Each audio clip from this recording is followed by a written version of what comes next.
This podcast was produced by OAR FM Dunedin with support from New Zealand On the Air. Write On, showcasing the work of Otago Southland writers. I'm Beverly Martens. Join me for news and interviews with local writers on the second Wednesday of every month from noon till 1 and replayed the following Sunday at 1 p.m. Write On is brought to you by the Otago Southland branch of the New Zealand Society of Authors and kindly supported by the great team at the University Bookshop. What do you want to be when you grow up? They say you are what you read, and the University Bookshop can help you be whoever you want to be. Do you want to be an athlete? Then sit down with an inspiring sports biography. Do you fancy yourself as a detective? We have a grisly lineup of murder mysteries waiting just for you. Do you aspire to be the world's greatest chef? We have cookbooks to tantalise your taste buds. Do you want to celebrate your inner child? Play up in our fabulous children's room. The University Bookshop, helping you decide what you want to be when you grow up. Hello and welcome to Write On, proudly brought to you by the Otago Southland branch of the Society of Authors in partnership with the University Bookshop. Now, speaking of which, this month's show is all about celebrating the craft of writing and also the joy of reading. So I'm going to draw your attention to a huge range of events that are all here in Otipoti in the next few weeks. It's almost like a mini kind of writers' festival, actually. So grab your diary and listen up, because I'm going to go through. The whole show is really going to be about events that readers can enjoy, or writers themselves can go to and be inspired and educated and informed, and also actually get some really tangible help with the craft of writing. So let's rip into it. First off, back to the bookshop itself. Many thanks to their hard-working team at the University Bookshop for organising these extracurricular events. You know, they work hard at the bookshop during the day, but then they also love to promote reading and writing, and they go out of their way to also have extra events at night. And these are the ones I'm going to talk about. So all you have to remember is two things: Thursday nights for the next 3 weeks, and 5:30 is the start time for all of these three events. So the first one, tomorrow night on the 15th, is a book banter evening with local award-winning author Lawrence Fernley, and she is talking about her acclaimed new novel at the Grand Glacier Hotel. So that'll be like a book club event, an in-depth look at that novel and a chance to mingle with Lawrence and ask her any questions. Then the following Thursday, which is the 22nd, UBS are holding a winter warmer night, and that's open to everyone. That's one that you don't really have to book for, because it's just a late night at the bookshop, but it's going to be fun because you can browse, buy, enjoy a warm beverage, and the added bonus of 15% off pretty much all of their full-price stock. So that's a great chance to buy some books that you haven't had the chance to if you're working during the day, but also maybe even think about Father's Day gifts, that kind of thing. So that's on the 22nd. And then finally, the following Thursday, which is the 29th, is a really fun event. It's called Cozy Chats with the Bookshop Detectives. And you're wondering what the hell that means. Let me tell you. So this is Louise and Gareth Ward. Now, some of you will know they're really well known in the book industry because they run two bookstores in the Hawke's Bay, Wardini Books, and one's in Napier in the Hawke's Bay, and they have somehow, don't know how, found time to also actually write a cozy murder mystery in their spare time, and I'm putting air quotes around spare time because they're super busy. I know that Louise often does book reviews on national radio, etc., etc. So you'd wonder why they'd write a murder mystery. Let me tell you, these two met at police college in the UK. So this was before they found their true calling as running bookstores. So they've got the method, and their bookstore has given them the motive, and they have written, I'm sure, what will be part of a new series. So the first one's called The Bookshop Detectives. It'll be a really fun and entertaining night. Now, all these 3 events are free, but it really helps UBS with catering, obviously, if you do let them know you're coming to any of all of these events. So please RSVP to events@unibooks.co.nz. And as I said, there's one each of these events on all of the following 3 Thursdays, and they all start at 5:30. Right, so that's one end of the spectrum in terms of literary events. Let's go right back to the other end now for a more anarchic happening this weekend, also in Otipoti. It's called the Small Press Fest. And as the name suggests, it's a small but perfectly and also politically formed collective of creators, writers, designers who are kind of outside the conventional publishing realm. They're doing their own thing in their own way. And they are producing really interesting kind of edgy, less mainstream works. And so some of them are local people, and the others of the Small Press sort of collective are here in town to bring the books and to talk about running a small press. So the festival, which runs from this Friday through till Sunday, that's the 16th till the 18th of August, features poetry workshops, talks, readings and panel discussions in a variety of inner city venues, mainly at Yours, which if people know that venue, it's a kind of socialist cafe in Moray Place, but there's also events at the Athenaeum Library and the Pioneer Women's Hall, and I also know that there's a poetry workshop that Emma Neal is doing at the Art Gallery. There's a lot to unpack in that small press fest, so I suggest that you look up. It's organised by a group called Evening Books, and there's more information on Instagram. So go there and have a look. There's a couple of, what I do know is a couple of terrific local poets are involved, Emma, as I mentioned, and also Liz Breslin. But also there, from out of town, is the indomitable Dominic Hui. So I've raved about his book, Poor People with Money, before now on this show. It's absolutely rip-roaring, really hard-edged kind of urban novel.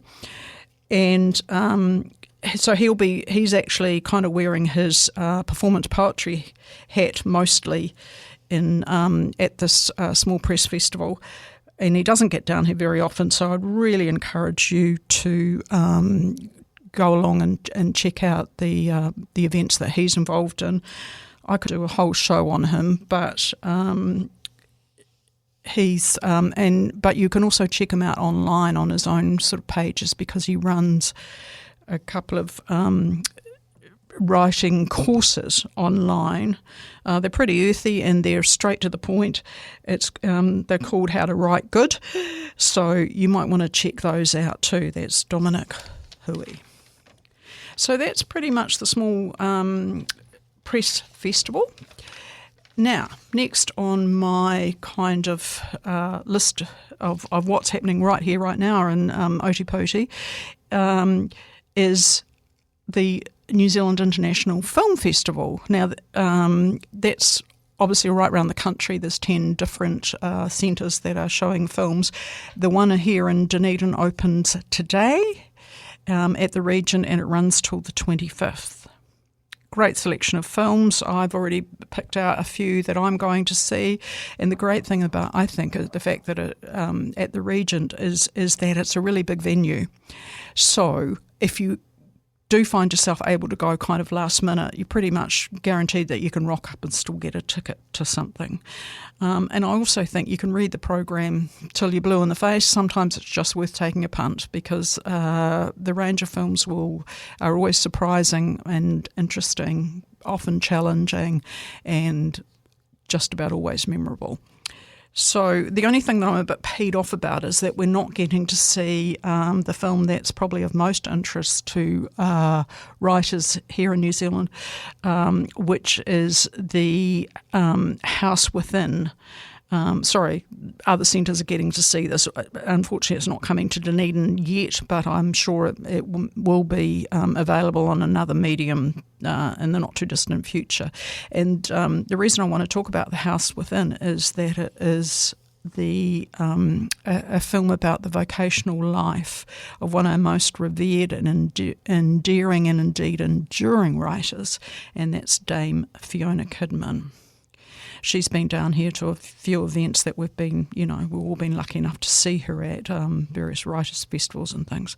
But Dame Fiona, she's now 84, so she can reflect back on her writing life. She's got a terrific body of work of over 30 books, and because she often writes about women and the lives of women, then she's almost been a social historian reflecting life in New Zealand back to us.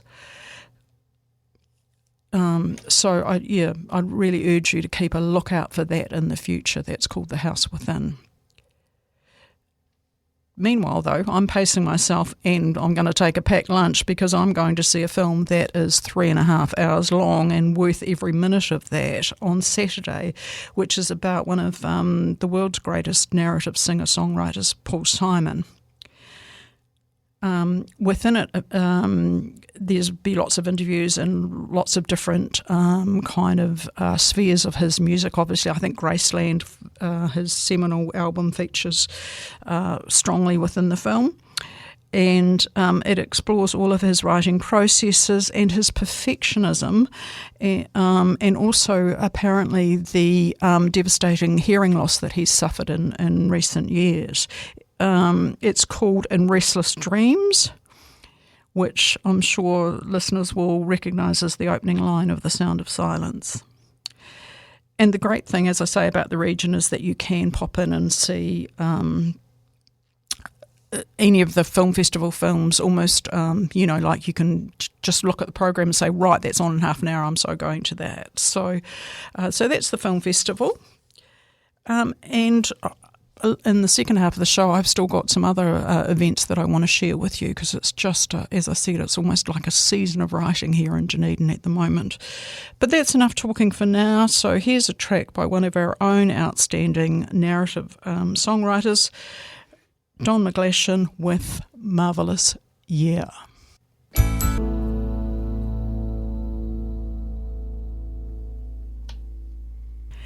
Welcome back. Well, as I said, the roundup of Writerly events continues, and now we've got probably the two big important events for Dunedin coming up just a couple of weeks apart. The first one is National Poetry Day, and that's on later this month on Friday the 23rd of August. Now, it's a big and getting bigger event across the whole New Zealand literary calendar with, as I say, all sorts of events up and down the country. And even more special for the event in Otipoti this year is that it's also going to be a celebration of the 10-year milestone of us becoming a UNESCO City of Literature. And I will be talking in depth more about that with the City of Literature Director Nikki Page on an upcoming show, because of those 10 years, she's spent 8 of them at the helm, and I don't think we would have made the progress that we have and the networks and connections without Nikki's input. So back to Poetry Day, we've actually got our branch chair in passionate poetry and flash fiction advocate Michelle Elvy about to speak to us. But because Michelle spoke to Jeff this morning on the awesome morning show, Jeff Harford that is, I am now going to replay that interview because it's just as pertinent and just as much interest to listeners of this show. So here's Jeff Harford talking to Michelle Elvy about Poetry Day. Well, on Friday the 23rd of August, there'll be a celebration of National Poetry Day, and Otipoti Dunedin has proud history of getting together and celebrating local creativity and the love of literature and poetry in general, and doing that in all sorts of creative ways, and that's going to happen once more here in the city. Also a wonderful collaboration, and we're going to hear a little bit more about that now. A special time for Dunedin UNESCO City of Literature. Michelle Elvy from the New Zealand Society of Authors, the Otago Southland Branch Chair, joins us on the line now to look ahead to National Poetry Day. Kia ora, good to have you with us, Michelle. Kia ora, Jeff. Thanks for having me. Great to be here. I can think back to some of the celebrations that we've had for National Poetry Day over the years, and they have been very popular indeed, and it's a mark, isn't it, of how well read this city is, how full of new and emerging poets it is, how there are, of course, many who have been established for many years that we want to acknowledge the work of. It's an exciting time for people to be celebrating creativity of all sorts. And this time around, you put your thinking caps on about how to do it in a rather special way and to mark some wonderful collaborations. Tell us about the partners involved in this year's celebrations. Yeah, thanks for that, Jeff. I think that's right. I think every year National Poetry Day becomes such a wonderful, almost landmark event for Dunedin, because it really does. We pack the room. It's always sold out, standing room only, really. And I think it is because there's always such excellent variety, and there's always, some reliable voices that we want to come here because we know them and we know they're going to be really interesting and deliver something new. And then also new surprises. So, we always have emerging voices and young voices, and there's always something new going on in the world of poetry. It's a very fluid form and ever-changing. And you're right about that. Dunedin has such a long history of it. So this year is really very special because we're celebrating 10 years of our UNESCO City of Literature, which I know you've probably already covered on your program, and will continue to do so because it's a whole year long of celebration with Nikki Page and her team. And it's wonderful that we've had this time in our city, these 10 years as the City of Literature, and we'll continue to have that. And we also, of course, have 100 years of Janet Frame this year, and there's celebrations all over the country, but they're especially poignant in Dunedin and in Otago because of her geography and her relationship to these places. So there's a lot going on. The collaborations we're doing this year are in part because when I sat down with Nikki Page a couple months back, or a few months back really, we start planning early on, and started talking about what we wanted to do for this year's celebration. We thought, well, we want to include as many people as possible. It's really going to be a grand celebration with this 10 years and 100 years. And so, you start looking at the program and you realize, well, really, you've got to figure out what you can do in 2 hours. So one of the things we're really excited about this year is we're having collaborations between poets. And we asked poets to think of the city as their kind of central theme and to write poems collaboratively, new poems. So people are paired up, they've written together, and they'll deliver those together.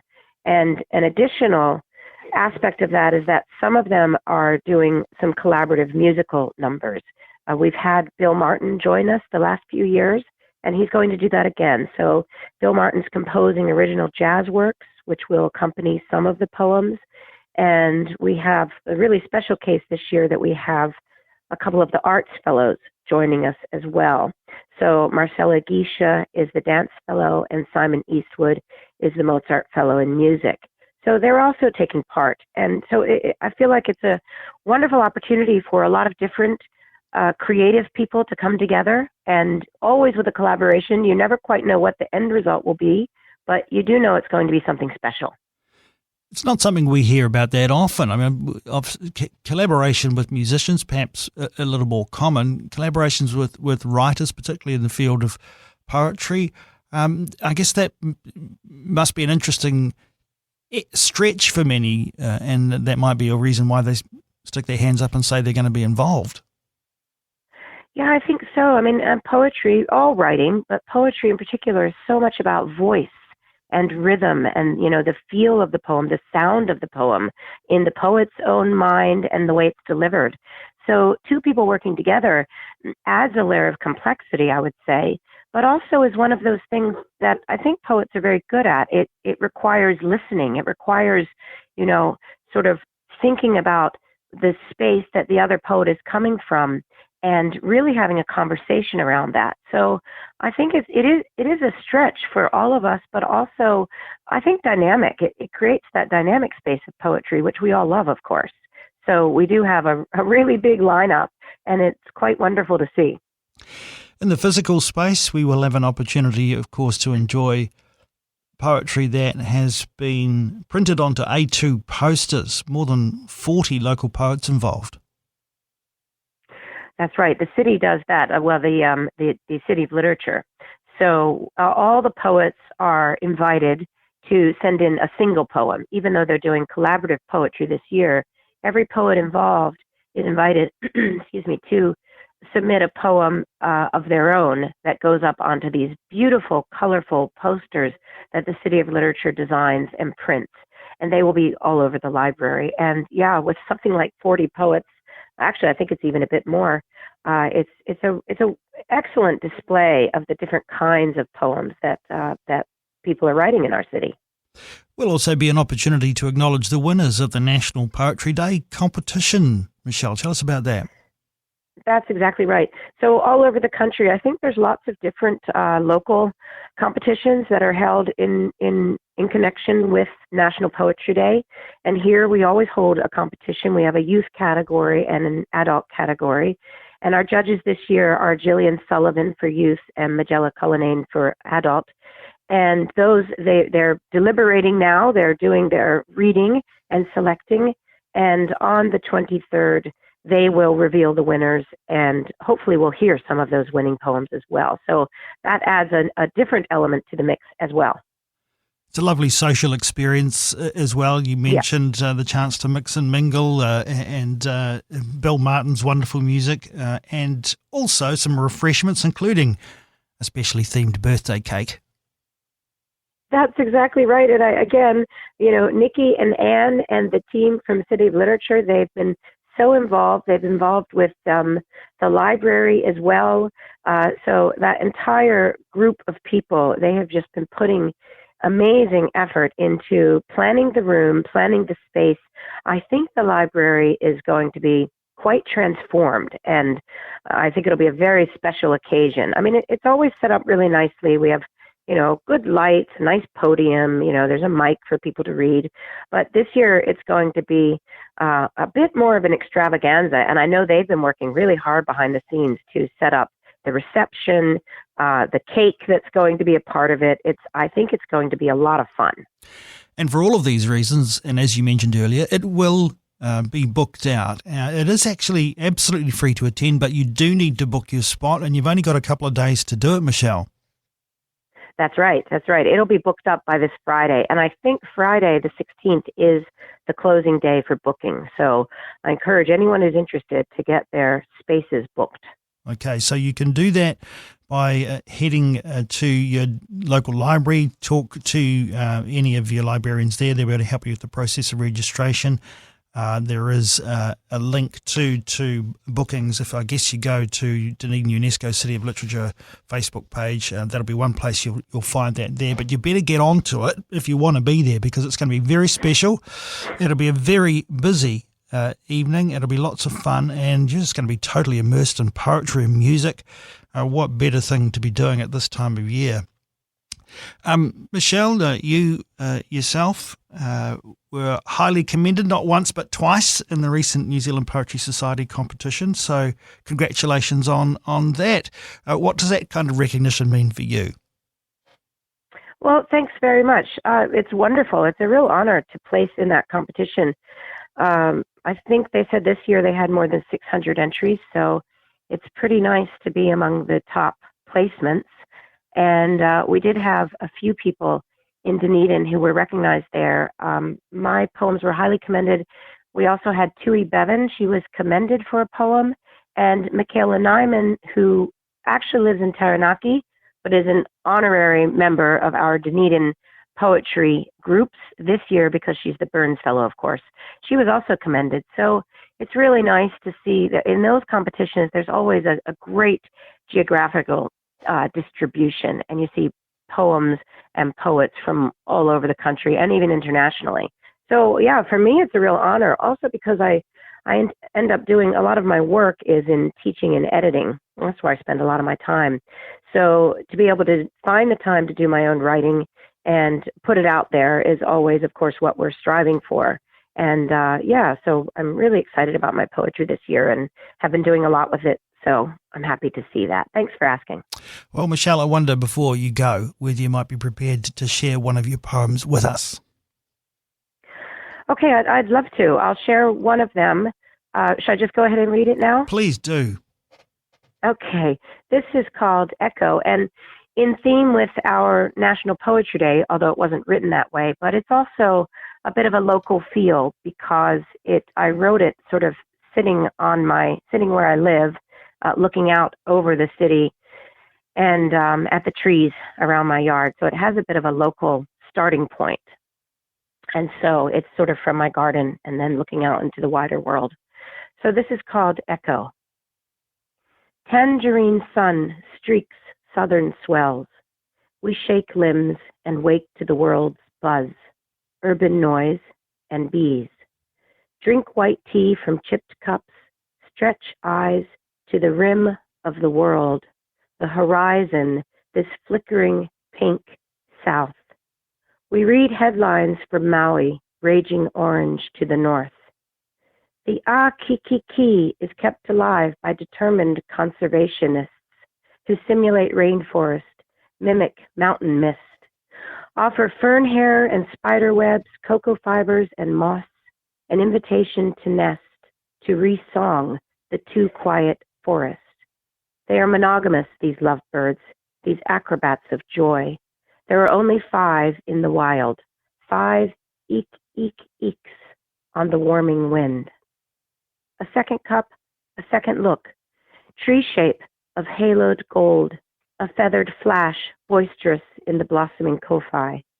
Tui once sang memory alive for their huia kin, extinct but for feathers worn by rangatira, souls whistling ancient sounds, broken echoes that might have disappeared, no clear path from then to here.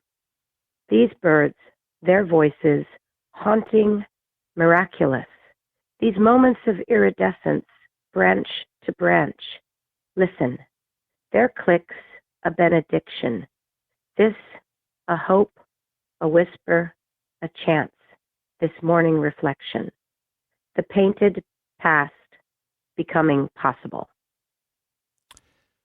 Michelle Elvy joining us here on OAR FM, looking ahead to National Poetry Day. Thanks so much for sharing that with us, Michelle, and all the very best for your ongoing work and, of course, for the celebrations that will take place on the 23rd of August. Thanks so much, Jeff. It's a pleasure to be here, and I look forward to seeing everybody on the 23rd. So that was Michelle Elvy, our branch chair, talking to Jeff Harford about New Zealand Poetry Day. And as they stressed, it is the event here in Dunedin on the 23rd is upstairs at the library. It's going to be jam-packed with content, but it's also going to be jam-packed with the audience. It's such a popular event every year and getting more so. So please, if you want to go into your library in the next day or two, or jump online and go have a look at the library's website, and please reserve your ticket, because otherwise you will miss out. So that's New Zealand Poetry Day, but we're not done yet. There's more, as they say. So another important event that Michelle also alluded to in that interview was about the Janet Frame centenary. So 100 years since the birth of arguably one of our most well-known national and internationally known poets.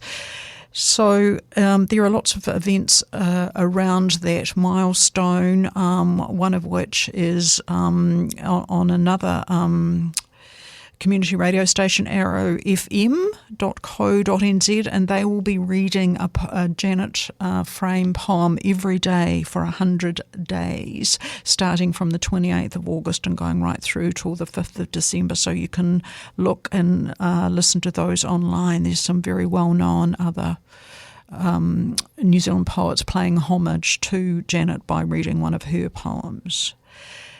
And then actually here in Dunedin, we've also got a couple of important events around that same centenary. The first is an all-day symposium, Janet Frame Symposium, on Friday the 30th of August at the museum all day. And the Otago Museum, Tahura. That's from 9 to 4. Once again, free, but once again, please register for it. And if you want to do that, you can find details on the City of Literature website. So that day is going to involve talks by numerous Dunedin poets and writers, just a couple to name a few. Lindley Edmeads, who you'll know as the editor of Landfall, Sue Wotton, Michaela Nyman, the Burns Fellow, who is just totally embracing life in Dunedin and showing up for everything and really sharing her work and her skills. Craig Cliff, a former Burns Fellow, and Simone Drickle. So that will be an all-day event, and if you're a Janet Frame buff, and a lot of us are, then that's well worth attending. And at the end of that day, that then segues very nicely into a particular lecture which has a Janet Frame focus. It's the Margaret Dalziel Memorial Lecture, and it's going to be given this year by Dr. Jennifer Lawn. So she is she's published extensively on New Zealand literature with particular interest in Kiwi Gothic and poetry. She's a graduate of the University of Otago and the University of British Columbia, and currently Jennifer works in educational design at AUT up in Auckland. So she's down to give the Janet Frame lecture called The Art of Longing in Janet Frame's Fiction. And that is over at the university, so there's going to be a little break between the end of the symposium and then for people to make their way back to the university. That's in Burns Lecture Theatre 2 from 4:30 till 6, and that will be incredibly interesting. And I understand it's also being live streamed as well. So if you are out of town or can't make it on that night, then you can listen to the live stream. And as I say, details of that are on the City of Literature website. So we're just going to take another short musical break now, and after that I'm going to come back to you with the final sort of event in this incredible lineup of things that are going on here, and that is going to be about the New Zealand Society of Authors Regional Roadshow, and I'll be talking to Vanda Symon about that.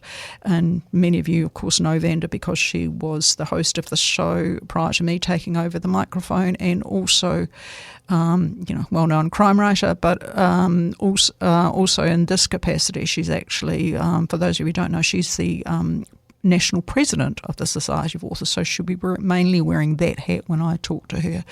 But first, as I say, let's have a short musical break, and I've chosen a track very aptly titled Words, an oldie but a goodie by Sharon O'Neill. So, welcome back, Vanda. I mean, it's just lovely to have you back on our show. And we last talked about a year ago when the launch of Expectant, which I think is up for one of the NIO Awards, is that right? Yes, it's been longlisted for the NIO Marsh Award for Best Crime Novel for this year. So I'm not sure when the shortlist comes out, but it's sort of any day now, isn't it? And up and against amazing company. There's Eleanor Catton in there, and we've still got a Booker Prize winner, and we've got multi-BAFTA Prize winners, and we've got Acorn New Zealand Book Award Prize winners in there. Well, it's a sort of growing genre now, isn't it? With what Craig Sisterson's done, and just the whole crime thing in New Zealand, there just seems to be more and more. Yeah, which is one of the fantastic things. And I think actually having a national book award, a crime book award specifically, has really helped with that. So it's fantastic to see so many wonderful New Zealand crime writers coming through, and also the existing ones, and people who are established writers also writing crime as well. It's fantastic for the whole genre. That's a brilliant genre too, isn't it? I mean, it'll be a well-read one. I mean, I can never get enough People of love it. Enough of a bit of murder. Now, let's now, though, talk about, as I say, a year ago we were talking about Expectant, and your next, it's the 5th in the Sam Shephard series, isn't it? That's what I counted. Is it 6? It's the number 6. Right. It's okay. Prey, yeah. I had to do the maths in my head there. Yeah, because I was thinking about your standalone novel versus the Sam Shephard's. But it's called Prey. Now, it's coming out sort of nowish in the UK. 29th of August in the UK. Right. In the print books, and available, of course, worldwide on ebooks and audio books and things like that. So are you having a local launch, or is it more UK focused this time? When the actual physical paper books get to New Zealand, then yes, I always have to have a party, any excuse for a party, and to have cakes and cupcakes with the covers on them and fun things like that. But I'm not sure when that's going to be yet, because distribution with books is actually really difficult for publishers at present, so still waiting to hear when that will be. Right. Now, I look forward to reading it. This is one I haven't read in advance of talking to you, but love the cover, seeing that. That's a really sort of gothic Dunedin cover, isn't it? Yes. And I understand, you can fill me in on this, but I understand that it's a sort of a cold case kind of plot line. Can you tell us something without giving... too much away? In Expectant, my detective Sam Shephard, has her baby. So Prey follows up when it starts on her first day back at work after maternity leave. Wow! And so, as part of that coming back to work, her boss, who she has a few clashes with, they don't always. He's a bit old school, isn't he? Yeah, he is, and a bit of a misogynist. But he has given her a cold case to look into on her first day back, because everyone else is already busy in active cases. So he's given her something to do, but he's given her particularly. Quite a difficult cold case, which is centred around St Paul's Cathedral, hence the cover. Hence the cover, right. Does he expect her to solve it, or is he being a bit patronising giving her that? Well, I think, with cold cases, it's one of those things that are quite awkward because, in this instance, 25 years ago, they couldn't solve it. And yet he's expecting her to solve it 25 years later when the trail is well and truly cold. So, she's always going to be wondering, is he doing this just to give me something to do, or is he setting me up to fail? Yeah. Excellent. That great tension right there, isn't it? Yeah, really good. Now, what I wanted to sort of move on from now, because, your career is so established now, but can you think back to when you were, doing your course with Diane and writing your first novel and things like that, how the New Zealand Society of Authors kind of supported you in that? Like, how did that journey with NZSA now? Because, you're currently the president, the national president of NZSA. So it was wonderful. So when I first started out writing, and I wasn't quite sure what I wanted to write, I did by correspondence, a course with the New Zealand Institute of Business Studies on creative writing, and fortunately Diane Brown, who is a very well-known local writer, she happened to be the writer and the tutor for that course. And when I did that, I was actually living in Napier at the time, and she recommended joining the New Zealand Society of Authors because there are quite a few benefits. And one of the things that I really wanted was part of their programs was the assessment program, and that was where you had an independent third-party assessor have a look through your manuscript and give you feedback on it, because as a writer you'll give your manuscript to perhaps friends and family, but A, they're not experts in the field. B, they love you. They're not going to say the stuff you need to hear, or they'll be too harsh. They'll go the other way. Or they don't know how to fix it, even if they know it's not quite right. They don't know what. You're right. Yeah. The NZSA fills that middle ground nicely, doesn't it? Because you've got publishers who are going to be really harsh and just, kind of no thanks. And you've got friends who are going to go, oh, it's fabulous, darling. Yeah. So I think in the middle you're getting feedback, but it's supportive, constructive feedback. Yeah, and I was very, very fortunate in that when I did AO won an assessment, and B, my assessor was the wonderful late Stephen Stratford, who was, an extremely esteemed editor and assessor. Publisher and quote unquote, he was of the magazine he had. And he had a very good knowledge of crime fiction. So it was like, yes, I got him. And so when I received that manuscript back and sort of opened up the assessment very nervously, I might add, and the first thing I saw was, I loved this. It was like, whew. Oh. But then he went through and he listed the strengths, listed the weaknesses and recommendations on how to fix it. So I just did all that, did as he said. And the other great thing about that was when it came time to send the manuscript off to potential publishers, I was able to name drop wildly in my covering letter, this manuscript's been assessed by Stephen Stratford. So just even that was really, really helpful, because the publishers, they have filters, they're trying to look for reasons to easily, they get so many submissions that they're but you're trying showing to look, professional intent, I think, is, like, I'm taking this seriously, therefore they'll take you seriously. Well done. So that was one of the really big benefits in the global terms of being part of the New Zealand Society of Authors. But the other huge benefit I experienced was moving to Dunedin as a member of the Society of Authors. I wasn't published at the time or anything like that.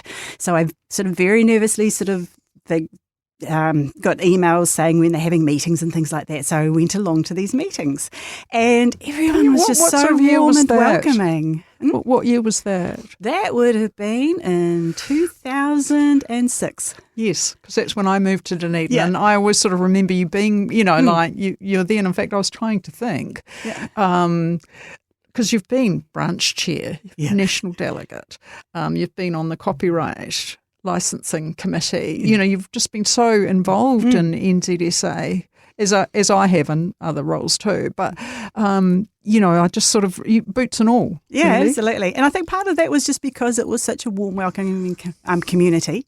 Now, everyone was really helpful. With advice from everything when I wasn't quite sure, I got a contract, what the heck do I do with this?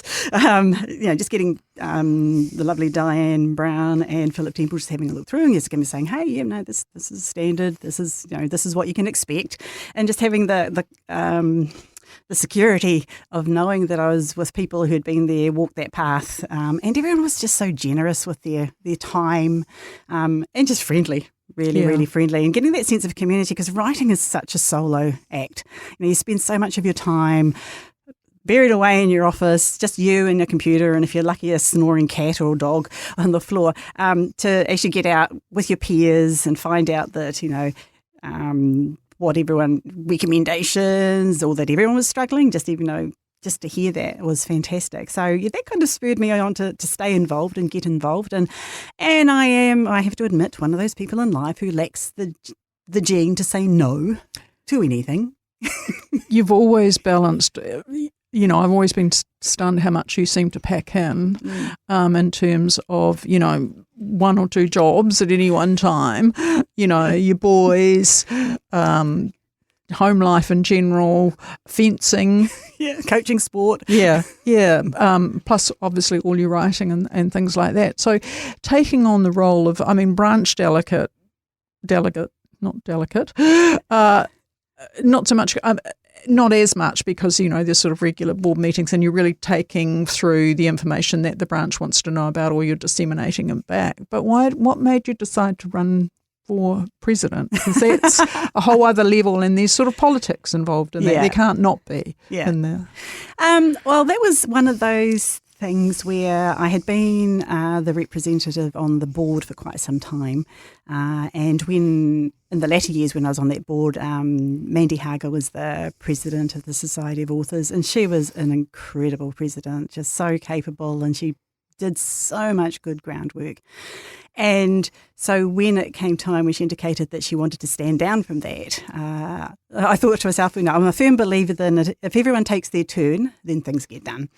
And I had always indicated that maybe one day I'd be president. But the timing was right. I knew the people around the table were fantastic. It was a good mix. The New Zealand Society of Authors National Office, the CEO, Jenny Nagel, and the manager there, Claire Hill, that they were a fantastic team, and the people around them. And so the teams there were really strong. So I and thought the structure was right the again structure was too, right. I think. So I thought, on my part, it was a brilliant strategic move to go when everything was actually in really good, strong shape. And therefore I could just make sure to keep moving it forward and, keep the focus going. So I felt that it was a space that I could do the best. And, and hence I said yes. But some big things have come up in that time, haven't they? We haven't really got time to cover them today. But I'm thinking, the public lending right, AI, huge. A lot of things about just getting fair compensation for authors on copyright. Just a lot of different things are still, still a challenging. It is a challenging space, environment, and that's one of the things that the New Zealand Society of Authors does is that really strong advocacy work in those spaces, because we are creative people, and we these Society of Authors and other organisations, we fight to actually get fair compensation for what we do, because so many people expect things for free, so many people expect are happy to rip you off, and then we have AI coming along and mining all our work to train its AI and things like that. So there's a lot of advocacy work that goes on behind the scenes. You mentioned the Copyright Act, which is coming up, and of course that's a very, very important one for ensuring that writers and creative people can earn from their hard work. And the other one is that public lending right, which is the compensation we get for having copies of our books in the libraries. So currently, and that is a big one that's ongoing, because currently they only recognise print books. And of course, changing technology. E-books are being lent out by libraries by the bucket load, and audio books and print books in public libraries, and books in public libraries that doesn't incorporate education lending rights. So all the books held in school libraries, for example, university institutional libraries.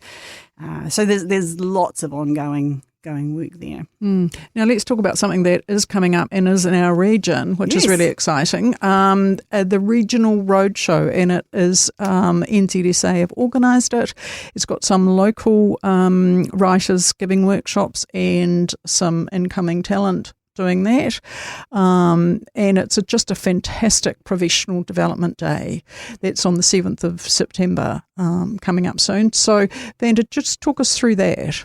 Yeah, so the regional roadshows were originally one of those things that came about, oddly enough, because of COVID and risk. So once upon a time in pre-COVID days, we used to have like a annual or a biannual big New Zealand sort of a conference, really. 2-day conference, usually up in Auckland.